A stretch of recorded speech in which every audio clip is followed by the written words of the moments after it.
Sulfuric acid reacts with sodium hydroxide as follows: H2SO4 plus twice of NaOH, giving us Na2SO4 plus twice of H2O. When 1 liter of 0.1 molar sulfuric acid is allowed to react with 1 liter of 0.1 molar sodium hydroxide. So यार अगर मुझे यहाँ number of moles H2SO4 के जानने हैं, so that will be equals to 1 into 0.1, it is equals to 0.1 moles. या ऐसे ही नंबर ऑफ मोल्स NaOH के कितने हो जाएंगे? The volume into molarity, that is 1 into 0.1, that will be equals to 0.1 moles. The amount of sodium sulphate formed and its molarity in the solution obtained is. तो हमें यहाँ पर इन दोनों में से देखना होगा कि H2SO4 या फिर NaOH, इन दोनों में से कौन लिमिटिंग रिएजेंट है. लिमिटिंग रिएजेंट की जो ट्रिक है वो मैं आपको यहाँ बताना चाहूँगी. Let me change the pen. जैसे कि यहाँ देखिए, this is H2SO4 plus twice of NaOH, giving us Na2SO4 plus twice of H2O. ठीक है. So we'll be dividing the number of moles of H2SO4 as well as the number of moles of NaOH by their stoichiometric coefficients. So यहाँ आ गया 0.1 और यहाँ आ गया 0.05. So the one with the lesser value will behave as a limiting reagent. So over here NaOH behaves as a limiting reagent. It's basically the trick to calculate out, to find out which is the limiting reagent.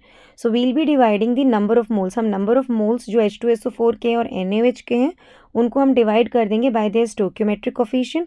जिसकी value कम आएगी वो limiting reagent है. तो यहाँ NaOH जो है वो limiting reagent की तरह behave कर रहा है. And basically limiting reagent is the reagent which limits the reaction. ठीक है ना. तो NaOH लिमिटिंग रिएजेंट है, तो obviously it is going to decide कि Na2SO4 का क्या मास है और उसकी क्या मोलारिटी है.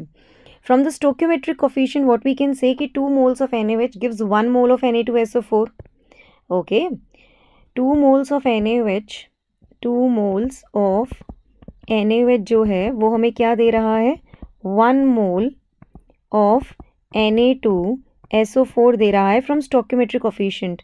सो अगर मैं कहूँ मेरे पास कितने मोल्स हैं NaOH के? 0.1 mole. So 0.1 moles of NaOH will be giving me 1/2 into 0.1 moles of Na2SO4. So it is equals to 0.05 moles of Na2SO4 basically. So number of moles Na2SO4 के आगे तो इसका अब हम मास तो कैलकुलेट कर सकते हैं ना. The amount of Na2SO4 formed क्या होगा?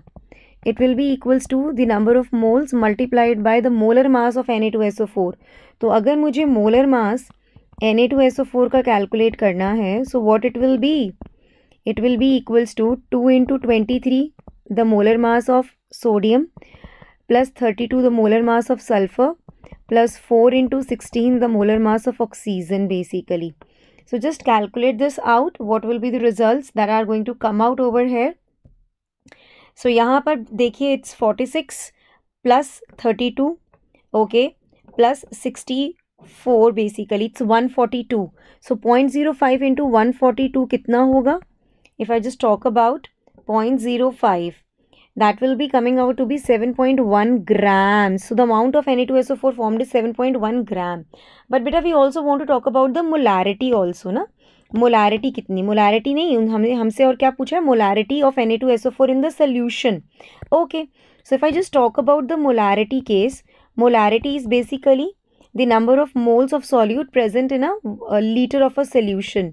ओके, सो बेटा यहाँ पर आप देखो व्हाट इज एक्चुअली हैपनिंग कि यहाँ पर अगर मैं टोटल वॉल्यूम के बारे में बात करती हूँ, total volume of the solution after mixing कितना हो जाएगा? 1 liter H2SO4, 1 liter NaOH. So total volume over here becomes 2 liters ना. So total volume is 2 liters and number of moles will be the given weight.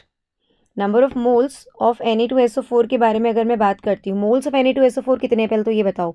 It's 0.05 rakhi ma'am. Okay, so it's 0.05 the number of moles of Na2SO4 because हमें molarity Na2SO4 की निकालनी है. So it's 0.05 upon 2. Okay, because we do have 1 liter each of H2SO4 and NaOH. So it comes out to be 0.025 moles per liter. Hence, it's actually clear कि mass of Na2SO4 is 7.10 gram and the molarity is 0.025 moles per liter. So second and third are the right answer to the question asked for.